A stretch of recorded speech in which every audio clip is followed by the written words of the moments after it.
Abra sua Bíblia no livro do Gênesis, o capítulo de número 26. Vamos refletir rapidamente aqui em uma palavra que o Senhor ministrou ao nosso coração. Livro do Gênesis, capítulo de número 26, a partir do versículo 1. A versão que eu tenho aqui é a NAA. Vou fazer a leitura hoje. Versículo 1 do capítulo 26. Todos encontraram? Quem encontrou, diga vou para o céu. Quem não encontrou, diga vou também. Então vai lá que a gente espera. Se você não encontrou, porque nós vamos juntos ler, porque juntos nós iremos subir. Oh, aleluia! Versículo 1. Diz assim: e sobreveio a terra, assim como tinha acontecido nos dias de Abraão. Sobreveio o quê? Fome à terra, assim como tinha acontecido no dia de Abraão. Então Isaac foi a Gerar. Isaac foi a encontrar-se com Abimeleque, rei dos filisteus. O Senhor apareceu a Isaac e lhe disse: não desças ao Egito, mas fique na terra em que eu te indicar, te disser, te mandar. Habite nela, e serei com você, e o abençoarei, porque a você e a sua descendência darei todas as terras, e confirmarei o juramento que fiz a Abraão, o seu pai. Multiplicarei a sua descendência como as estrelas do céu, e a ela darei todas as terras. Na sua descendência serão benditas todas as nações da terra, porque Abraão obedeceu a minha palavra e guardou os meus mandamentos e os meus preceitos e os meus estatutos e as minhas... Olha como Deus, ele é preciso, irmãos. Ele fala que foram os meus mandamentos, os meus estatutos e as minhas leis. A gente fica, não, mas é os mandamentos, mas os mandamentos têm preceitos. E os preceitos, nós não podemos colocar os nossos conceitos. Então, ele deixa bem claro, Isaac ficou em Gerar. Quando os homens daquele lugar perguntaram a respeito da sua mulher, ele disse, minha irmã. Ele tinha medo de dizer que era sua mulher, porque pensava, assim os homens desse local me matarão por causa de Rebeca, porque ela era muito bonita. Feche seus olhos, mas não a sua Bíblia. Deus, mais uma vez estamos reunidos na tua casa e continuaremos prestando, ó Pai amado, nosso culto ao Senhor. Mas agora, Pai amado, será através, ó Deus amado, de ouvir a tua palavra. Fala, Pai amado, conosco como igreja. Usa, Pai amado, esse teu servo, Senhor. Pai amado, que só quero ser um canal, um vaso, ó Deus, no qual o Senhor possa alcançar a todos que, Pai amado, aqui estão, aqueles que estão conosco em casa, e todos quanto irão ter contato, Pai amado, com essa ministração, para que, Pai amado, o Senhor venha produzir o resultado para o qual o Senhor está enviando, é que eu te peço, Pai, usa-me em nome do Senhor Jesus. Amém? Tome o seu assento em nome de Jesus. Aleluia. Essa passagem nos relata aí logo no início, dizendo que sobreveio a fome na terra. De que maneira? Assim como tinha havido com seu pai Abraão. Só que Deus havia feito promessas a Abraão. Mas as promessas que Deus fez a Abraão não impediu que Isaac pudesse viver uma situação desconfortável que Abraão viveu. Mas o fato de Isaac viver uma situação desconfortável, tendo fome na terra, não significa que a promessa havia sido esquecida. Então aqui nós já aprendemos uma coisa, aquele que promete, ele vai cumprir. Só que não é da maneira, às vezes, como nós imaginamos. Porque se Abraão teve uma situação difícil, se Abraão teve até que mentir ou faltar com uma verdade com relação à sua esposa, fala, isso não vai acontecer com o teu filho, por quê? Porque Deus havia falado para Abraão que abençoaria a sua geração, sim ou não? Só que aqui nós nos deparamos com nesse capítulo número 26, que o início fala que Isaac vive a mesma situação. E agora, como vai viver a mesma situação se Deus havia prometido a seu pai?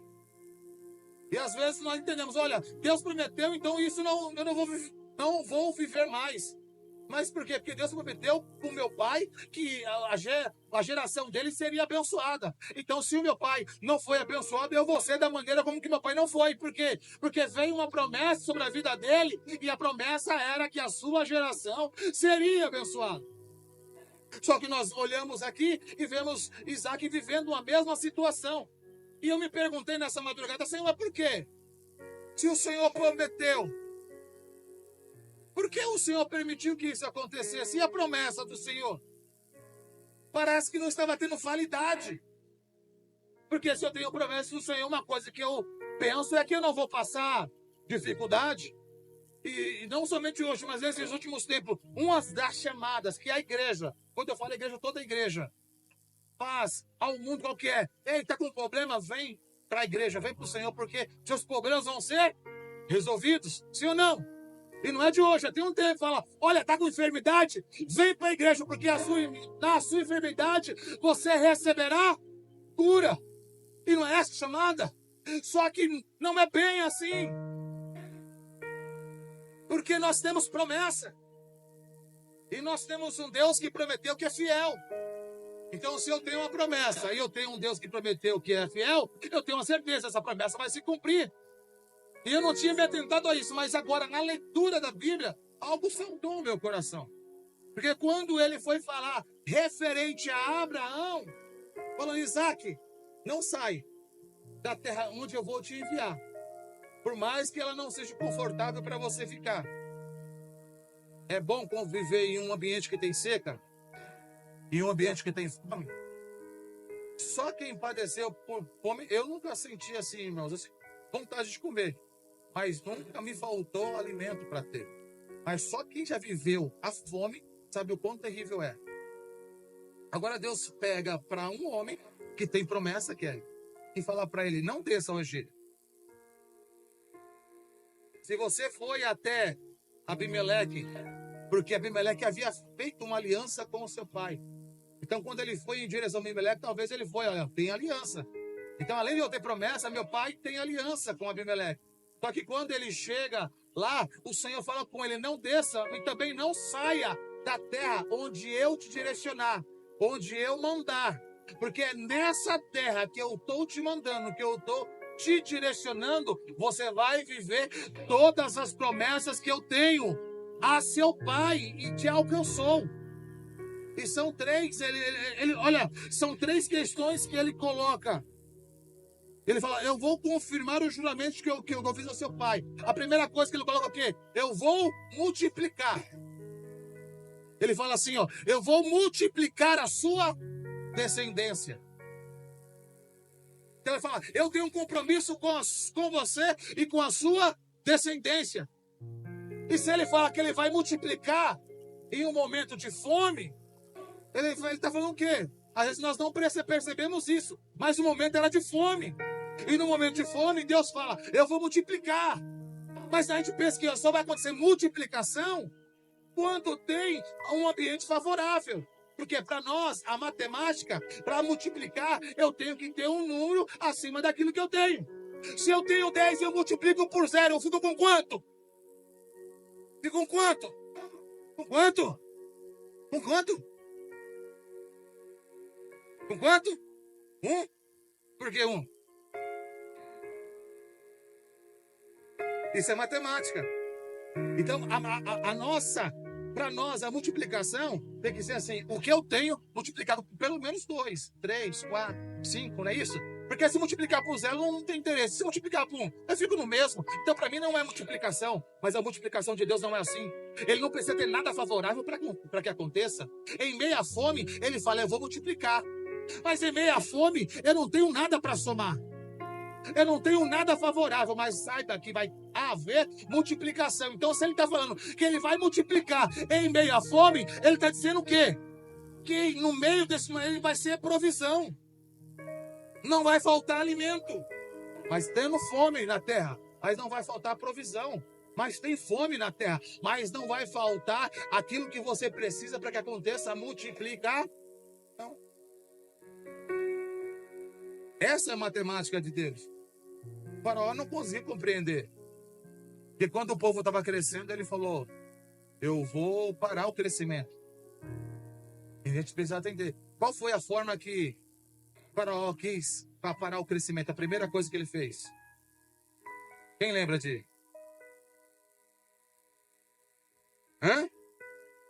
Não, antes disso. Hã? Ele aumentou a carga de trabalho. Ele dificultou o trabalho. Ele tirou os recursos. Então, cuidado, irmãos, que uma das maneiras que nos impede é querer... Sabe uma coisa que impede o seu crescimento? É o trabalho. Ele é essencial, ele é necessário. Mas ele não pode sobressair aquilo que você entende. Porque ele falou: eu vou parar com o crescimento. De que maneira? Eu vou aumentar o... Eu vou tirar recursos para que o trabalho fique mais pesado. Porque na cabeça dele qual que era? Os homens vão trabalhar mais.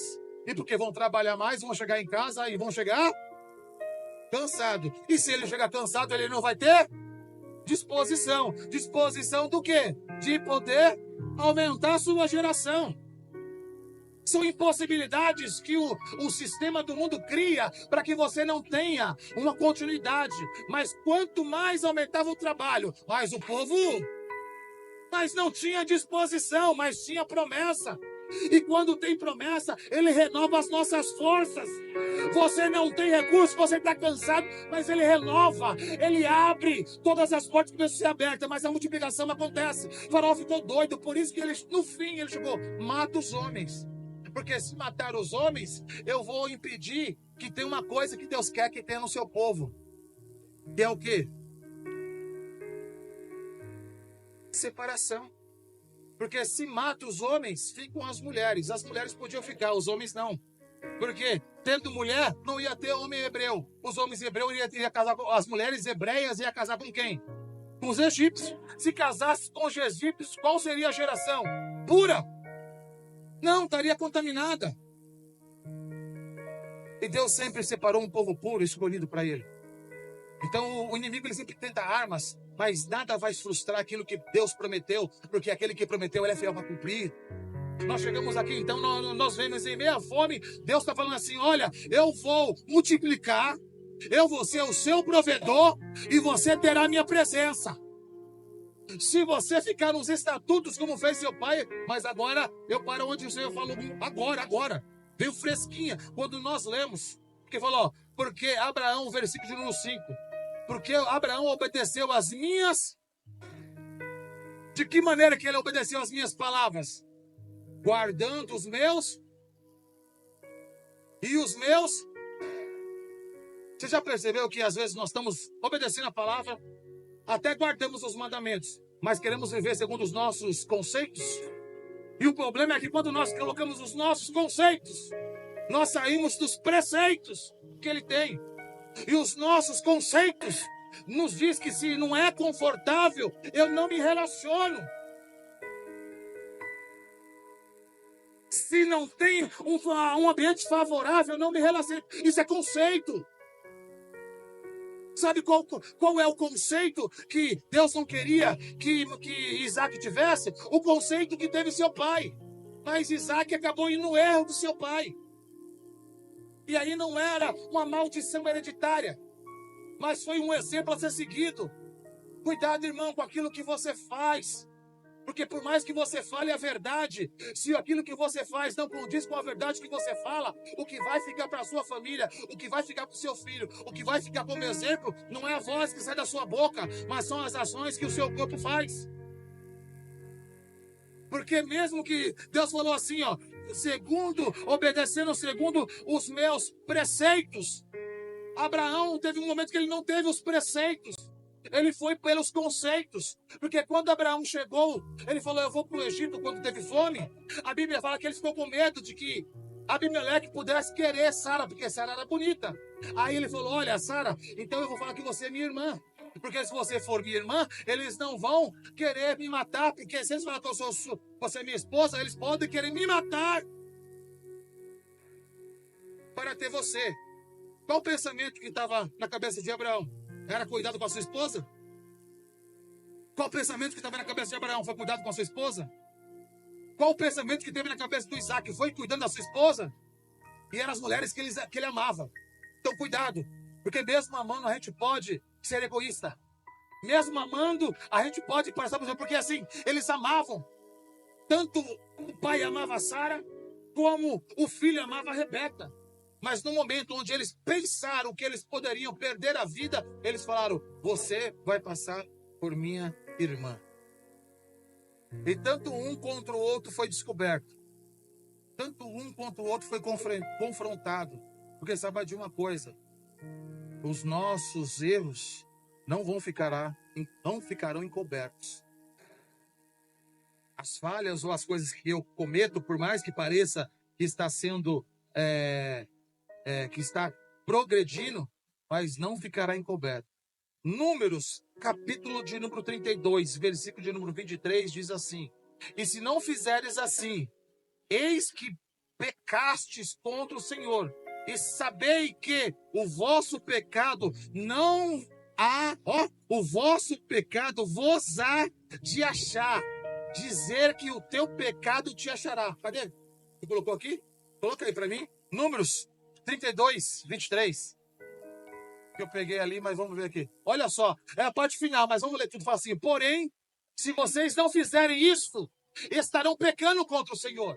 E fiquem sabendo que este pecado certamente o pecado certamente mas nós também temos uma promessa que os sinais seguiriam aqueles que crerem. E por que então, às vezes o pecado tem nos encontrado e os sinais não estão seguindo? Porque nós estamos vivendo preceitos de Deus? Não, estamos vivendo pelos nossos conceitos. Mas nessa manhã o Senhor nos uniu aqui para falar, olha, não é os seus conceitos que tem que reger a sua vida, é os preceitos que o meu mandamento tem. É o meu mandamento, é a minha palavra, mas é como eu falei, não é do jeito que você acha. Porque a Bíblia fala assim, que a vontade do Senhor ela é boa.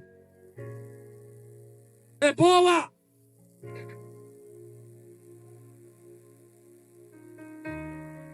Qual que é a ordem correta?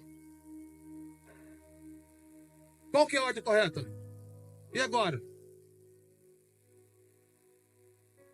A ordem correta é boa, agradável e perfeita. Mas nós falamos, ela é boa, perfeita e agradável. Mas é boa. O importante é que é do Senhor. Se é vontade dele, é do Senhor. Não. Se você não entender essa ordem, você não vai viver a perfeição de Deus para a sua vida. Porque ela fala que é boa. Mas quando uma notícia ruim chega na sua casa, é boa? Agora você tem que entender que ela é boa. Ela é boa e a porta se fecha do emprego. E agora? É agradável ficar desempregado? Não, mas tem que saber que ela, além de ser boa, ela é agradável.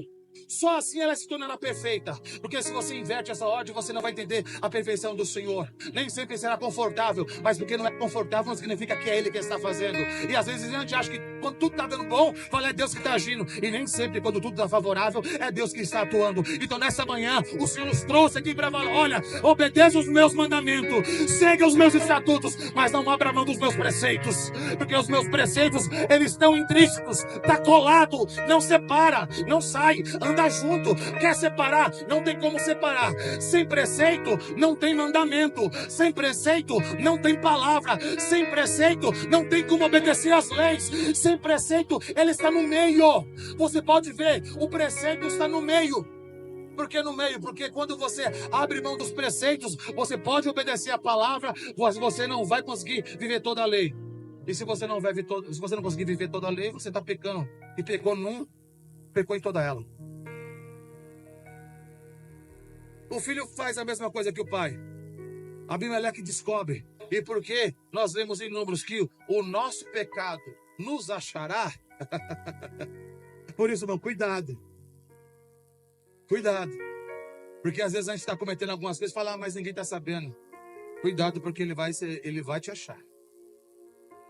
E aí ele fala o quê? Que então, quando ele entendeu, ele falou, mas o que eu faço então? Ele tentou se consertar com Abimeleque. E a Bíblia ele continua dizendo uma coisa, no versículo de 6 fala, o versículo de número 8, fala assim, depois que Isaac havia padecido, olha só, depois que Isaac havia permanecido ali por muito tempo, na minha fala assim, ó, depois que Isaac havia padecido. Não, é permanecido, eu olhei errado, misericórdia. Depois que Isaac havia permanecido ali por muito tempo, Abimeleque, rei dos filisteus, olhou para a janela e viu o que ele escondeu foi mostrado. Porque Deus não vai deixar ninguém ser enganado. Então nessa manhã ele está falando para nós, vamos nos consertar. A mesa do Senhor é dia de nós nos examinarmos, para que nós não venhamos ser julgados. Após isso daí, Isaac ele tem uma atitude. E a atitude é que ele lembrou de algumas coisas que seu pai tinha feito. E uma das coisas que seu pai tinha feito foi cavar poços. E quando ele lembrou dos poços, ele resolveu abrir os mesmos poços. E quando ele tem a atitude de abrir o primeiro poço, a Bíblia fala que os homens de Abimeleque começaram a contender com ele. E quando houve essa contenda, diferente de todos os patriarcas, Isaac ele tem uma atitude. Isaac ele não confronta. Isaac não briga. De todos os patriarcas, Isaac é o que menos é falado no Antigo Testamento. De todos os patriarcas, no livro de Hebreus, quando fala dos homens da fé, para Isaac é tido uma linha. São algumas características diferentes dos outros. Isaac ele não combate. Isaac ele deixa. Só que ele deixa, ele coloca o nome naquele poço. E o nome que ele coloca naquele poço significa... Cadê? Sitna, é isso? O que significa Sitna? Contenda. Sabe o que Isaac estava falando? Eu não vou construir nada em cima de contenda. Ele tinha direito, sim ou não? O poço, quem havia cavado? Seu pai. Ele tinha direito. Ele cavou o poço. E cavar um poço em terra é difícil, mas pelo menos você consegue chegar. Agora você cavar um poço que tem entulho é muito mais difícil. Porque não só tem terra, tem pedra. Sabe os entulhos que muitas vezes jogam sobre os nossos poços? Palavras que são lançadas, ações que são feitas, situações que são regidas. Só que a gente fala, não, mas eu tenho direito, porque é promessa, Deus prometeu. Então eu não abro mão daquilo que é, mas entendam alguma coisa. Tem situações e situações. Neste caso, Isaac nos ensina. Houve contenda? Teve contenda? Eu não quero construir nada em cima de contenda. Abandonou. Deixou os pastores, eu vou abrir o outro poço. E ele vai, e ele abre o segundo poço. E o segundo poço que ele abre, o significado do segundo poço é inimizade, que é Ezeque. Quando ele coloca o nome de Ezeque e fala inimizade, o que ele estava dizendo? Eu não vou construir nada, nem em cima de contenda, muito menos em cima de inimizade. Porque se o que eu estou fazendo vai causar inimizade, eu abro mão. Porque Deus, ele nos trouxe para sermos unidos. Deus nos trouxe para nos relacionarmos, mesmo sendo diferente. Mesmo tendo resistências diferentes, ele nos trouxe para que juntos nós pudéssemos ser ajustados. Isso quem vai fazer é o Espírito Santo. Então ele abre mão do seu segundo poço, que significava inimizade. E ele vai para o terceiro poço. E quando ele abre o terceiro poço, a Bíblia diz que ele encontra água. E quando ele encontra água, não houve contenda. Ninguém se levantou. Não teve inimizade. Porque ele não viu nenhum tipo de inimizade, não viu nenhum tipo de contenda, ele colocou o nome daquele poço de Reobote. Reobote significa lugares amplos, significa espaços amplos, significa alagamento. Ele falou: eu creio, e eu vou construir em cima desse poço. Eu abro mão daquilo que traz inimizade, eu abro mão daquilo que possa gerar contenda, mas eu me apego onde o Senhor permitiu, porque eu sei que ali ele vai alagar. E quando ele colocou o nome, ele ficou, e o Senhor reaparece a ele novamente e refaz as promessas. O versículo 24, para nós encerramos assim: e o Senhor apareceu e disse: eu sou o Deus do seu pai Abraão, não tenha medo, porque eu estou com presença. Ele falou: não tenha medo, porque a minha presença está contigo. Eu o abençoarei e multiplicarei. Quando ele fala: eu vou abençoar e vou multiplicar, eu vou ser a providência que você necessita. Por quê? Porque eu tenho um compromisso com a sua descendência. Ele refez todas as palavras que ele fez lá no começo. Mas por quê? Porque Isaac compreendeu. Não é uma mentira que ele cometeu, não foi uma escolha que ele fez, mas foi as situações que foram geradas e a opção que ele teve. Porque não são as situações que vão dizer quem eu sou, são as escolhas que eu tenho que vão mostrar quem eu sou. Quando ele não quis inimizade, quando ele não quis contenda, mas quando ele se dedicou a um lugar amplo, o Senhor reveio e refez. Ei, saiba de uma coisa: os conceitos nossos não podem interferir com as promessas que Deus tem. Não é o que eu acho, não é o que a sua experiência diz, é o que a palavra diz.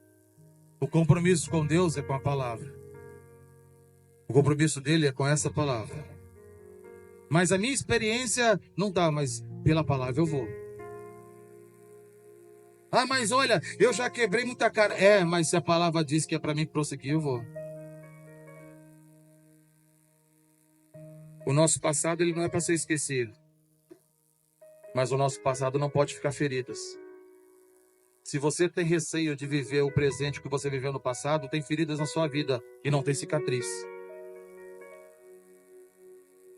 E talvez você deixou de fazer ou não está fazendo aquilo que Deus tem para que você faça, é porque as feridas ainda existem.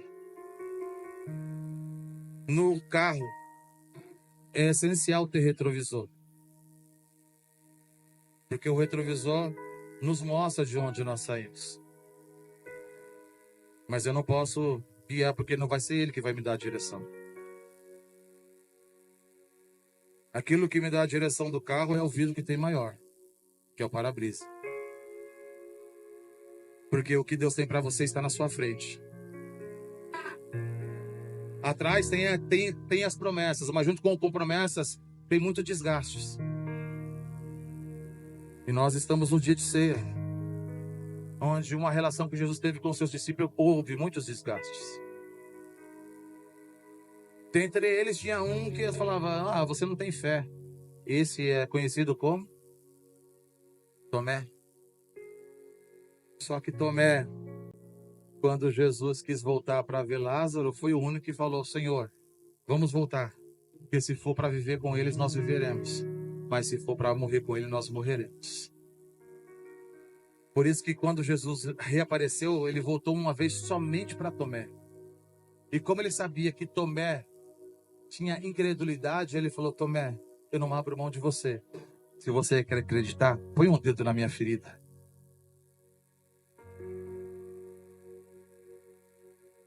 Deus não desiste de você. Você não é perfeito, mas Ele não desiste de você. Mas que nessa manhã a gente entenda que tudo que Ele tem para nós é o para-brisa que nos direciona. Nós vamos fazer uma oração agora e vamos fazer uma avaliação. Eu pediria que você fechasse seus olhos.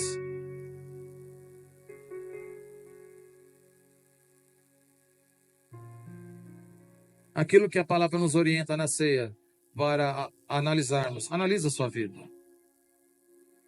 Olha no retrovisor. desse carro que é a sua vida? O que você consegue enxergar? Enxerga as promessas que Deus já fez? Tem alguns que não conseguem enxergar a promessa porque o poço foi entulhado. Foi entulhado com palavras, foi entulhado com ações, foi entulhado com coisas que não poderiam acontecer. Mas a vida nos proporcionou isso. E às vezes nós nos sentimos injustiçados. Mas se Deus ele tem controle de tudo e Ele permitiu, Ele tinha um propósito. O sofrimento que Jó viveu, ele viveu porque Deus via a integridade. Então para muitos pode parecer, então Deus puniu? Não. Deus só fez uma situação para que Jó soubesse quem ele era e quem era Deus. Que mesmo sendo fiel, ele ainda não conhecia Deus de andar com Deus. E é assim com a nossa vida também. Algumas coisas que Deus permitiu no passado que você vivesse, não foi para fazer você um frustrado. Não foi para você abrir mão dos planos que Ele tem para a sua vida. Não foi para você abrir mão do ministério que Ele tem. Não foi para você deixar de fazer. Foi para que isso ficasse de experiência para você. Porque para frente tem uma grande história. Para frente ainda você vai ter relacionamento com muitas vidas. E se você tiver cicatriz na sua vida, você nunca vai fazer a ferida que fizeram em você. Agora, se você tiver ferida na sua vida, você corre o risco de ferir outras pessoas ou nem continuar. Mas nessa manhã, o Senhor nos uniu aqui porque Ele quer que nós venhamos dar continuidade àquilo que Ele chamou. Os poços que forem entulhados não iriam ficar todos frustrados, porque tinha promessa. A promessa tinha presença que garantia uma descendência, que garantia uma provisão. Ei, o Senhor nos trouxe nesta manhã de Santa Ceia para que você entenda. Ele quer curar. Traz aí se ainda tem ferida, porque se você parou, tem ferida na sua vida. Se você não consegue se relacionar, é porque ainda tem ferida, não é cicatriz. E hoje o Senhor quer derramar bálsamo. Ele quer curar essa ferida. A marca precisa ficar, mas ela não pode mais causar dor. Eu não vou fazer mais porque eu já fiz e fizeram comigo. E porque eu não quero sofrer a dor que eu sofri, eu deixo de fazer. Isso é ferida que é aberta. Mas em nome de Jesus, hoje vai ser curada esta ferida, mas é você com Deus. Traz a sua memória aí, qual que é, porque em nome de Jesus o Senhor vai curar. O Senhor vai curar, porque não pode mais existir ferida na nossa caminhada. O Senhor tem uma estrada para que nós venhamos avançar. E nós só vamos avançar e cumprir tudo aquilo que Ele tem para que nós venhamos cumprir, se essas feridas forem curadas. As cicatrizes precisam ficar, porque nós não vamos poder esquecer de onde nós somos tirados. E a cicatriz não vai deixar que você faça com aquilo que fizeram com você, porque o que fizeram com você foi ruim. Então, como você não quer o bem, o mal ao outro, você vai mostrar e vai sempre olhar essa cicatriz. É isso. Deus, eu oro pela tua igreja nessa manhã, Senhor. Eu não sei se eu consegui transmitir, ó Pai amado, aquilo que o Senhor ministrou no meu coração. Mas, Espírito Santo, eu clamo a Ti agora. Visita cada mente agora, cada coração, não somente daqueles que estão aqui, mas daqueles que estão conosco de casa. Senhor, se ainda existe alguma ferida, meu Pai, em nome de Jesus, vem com cura. Não podemos mais ser acusados. Não podemos mais, ó Pai amado, ser impedidos de caminhar. Porque a Tua palavra diz que a vereda do justo é igual à luz da aurora. Ele nasce, vai crescendo até esse dia perfeito. E o Senhor tem um dia perfeito para as nossas vidas, Senhor. Mas nós não podemos viver mais frustrados. Não podemos mais viver ressentindo. E nesta manhã, Deus, a cada um, individualmente, a começar deste altar onde se encontra eu e o Gabriel, Senhor. Se tem alguma ferida, vem com cura hoje, Deus. Deus amado, tira essa casca. Senhor, derrama do teu bálsamo, Deus. Sara, não podemos mais viver rancorosos. Não podemos mais viver com dúvida. Porque o Senhor falou para Isaac: é nessa terra de fome que você vai crescer. É nessa terra de fome que vai multiplicar 60 até 100 por um. É nessa terra de fome que a sua descendência vai possuir. É nessa terra de fome que eu vou abençoar a terra, por causa da sua descendência. E assim, ó Deus amado, em nome de Jesus, não permita, Espírito Santo, que nenhum de nós saiamos daqui da maneira que adentramos. Nós estamos para assentar a tua mesa, Senhor. E nós queremos assentar, ó Pai amado, como um corpo.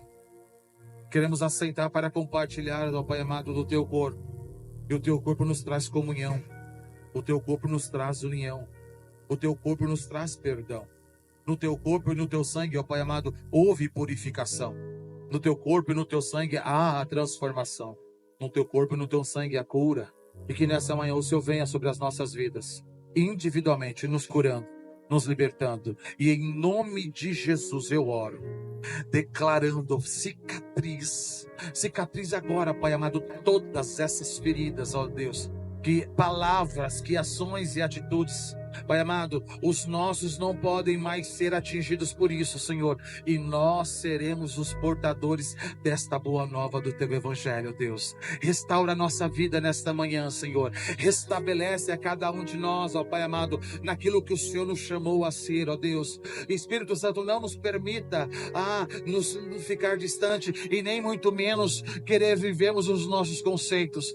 Espírito Santo, mas nos capacita para que possamos ser regidos pela tua vontade, pela tua palavra, guardando os teus mandamentos, obedecendo os teus preceitos, os teus estatutos e as tuas leis, porque só assim, ó Pai amado, nós seremos o que esse mundo precisa que sejamos, ó Pai, a luz no fundo no final do túnel, uma mão estendida, uma família para receber, um alimento para ser compartilhado. Meu Deus, em nome de Jesus nós clamamos sobre a tua igreja. Manifesta nesta manhã a tua graça, Pai amado, nos envolva com a tua misericórdia e nos cura de todas essas feridas, em nome de Jesus, em nome de Jesus, em nome de Jesus. Amém.